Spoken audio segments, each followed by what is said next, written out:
Doniel Bobil podshohi tomonidan asir olib ketilgan yahudiy bolalardan biri edi.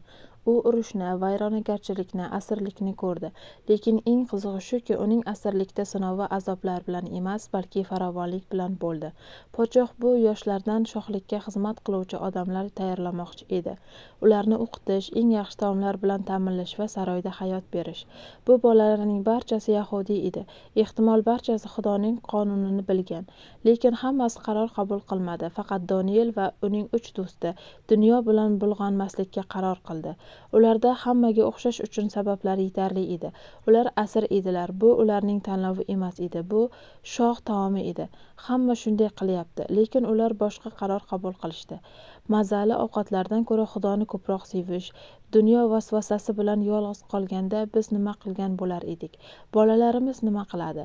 O'qishga kirganida, ishga chiqqanida, boshqa shaharga yoki boshqa davlatga ketganida, uning yonida ota-ona nazorati va maslahatlari bo'lmaganida, biz va bolalarimiz hatto yolg'iz qolganimizda Xudoga yopishgan bo'lishi, Xudoga ma'qul qarorlar qabul qilishi uchun nima qilishimiz kerak?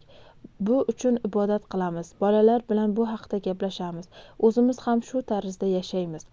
Xudo Doniel va uning do'stlarini qanday mukofotladi? Muqaddas kitob aytadi, ular boshqalardan chiroyliroq bo'ldilar, donoroq bo'ldilar, 10 barobar aqlliroq bo'ldilar. Xudo shunday qildiki, ular shoh saroyida xizmat qiluvchilar bo'ldi. Endi ular vijdonlari qiynalmagan holatda eng tansiq va pok taomlarni yeyishlari mumkin edi. Xudo hech qachon qarzdor bo'lib qolmaydi. Donielning xarakteri. Doniel o'smir edi. U urushni, vayronagarchilikni, asirlikni ko'rdi. Ayrim tarixiy ma'lumotlarga ko'ra hatto bichilgan edi. Lekin u o'zini qalbini g'azabdan, nafratdan asradi. Bu bilan dushman muhitida ruhan halok bo'lmadi. Inson nimani boshidan kechirayotgani emas, u bunga qanday munosabatda bo'lishi muhim. Xudo bizga muammolar kelmaydi deb va'da bermagan, lekin u biz bilan bo'lishini va'da qilgan. Shuning uchun qalbni asrash juda muhim. Do'stlikning kuchi. Doniel yolg'iz emas edi. U do'stlariga ta'sir qildi. Ular birga turishdi. Shuning uchun kuchli bo'lishdi. Natijada esa hammalari baraka oldilar. Shunda savol tug'iladi. Qanday qilib biz hamfikrlar guruhini tuzishimiz mumkin? Qanday qilib bolalarimizning to'g'ri do'stlari bo'lishiga erishish mumkin? To biz birga muqaddas kitob o'qiylik, ibodat qilaylik, Xudoga ergashaylik va Doniel va uning do'stlari kabi birga mukofotlanaylik. Keling, bu haqda ibodat qilamiz. Shogirdlar guruhlari tuzamiz. Bolalarimizga ham shunday guruhlar yaratishga yordam beramiz. Birga ibodat qilib muqaddas kitobni o'rganamiz. Shogirdlar uchrashuvida quyidagi ibodatlarni qilishimiz mumkin. Xudoyim, senga hamma narsa uchun rahmat. Ruhiy o'sishimizni barakalagin. Ibodat qilaylik, o'qiylik, senga so'zingni bajaraylik, seni ulug'laylik va xizmat qilaylik. Aqlimizni duo qil, rivojlanaylik, qalblarimizni ochaylik va hayotda muvaffaqiyatli bo'laylik. Munosabatlarimizni barakala, Xudoni ehtirom qilaylik, kattalarni hurmat qilaylik va tengdoshlar bilan do'stlashaylik.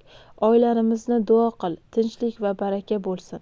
Xarakterimizni barakala, ichdan o'zgarishga yordam ber.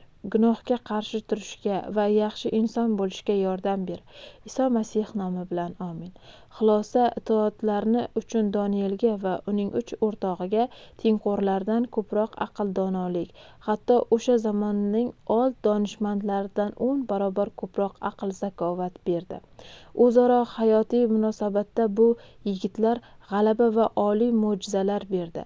Biz ham hayotimizda Xudoning g'alabalari va oliy mo'jizalarini hamroh bo'lishini istasak, avvalo o'zimiz, keyin ham fikrlarimizdan guruh tuzib birgalikda Xudoni hamma narsada ko'proq sevishimiz. Biz Xudoning kalomi atrofida qanchalik ko'p yig'ilsak, Xudo shunchalik ko'p muqaddas ruhi bilan tashrif buyuradi, mustahkamlaydi, hayotda barakalaydi va asrab-avaylaydi. Siz dunyo qo'lidagi bilan Xudo sadoqat o'rtasida tanlov qilishga to'g'ri kelganda nima qilasiz? Bolalaringiz bunga qanday tayyorlayapsiz? Izohlarda yozing, obuna bo'ling, layk bosing va ulashing.